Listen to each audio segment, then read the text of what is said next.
بونیر تحصیل چغرزئی بنچ کڑی سره تعلق لرونکي نور محمد مرحوم جنازه نن په آبائی کلی بنچ کڑه کې وشوه او په سرکاری اعزاز کې خاورو ته وسپارل شو.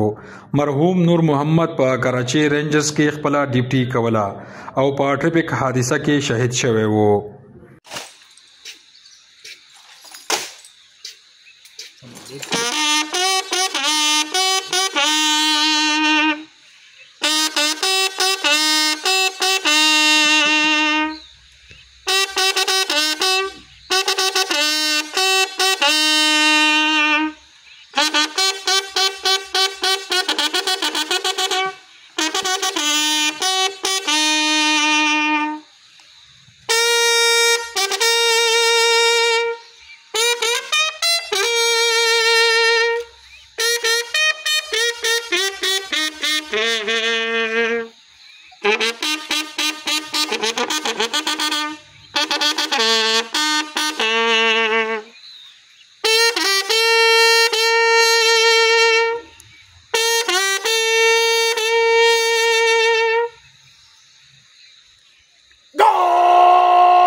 سلام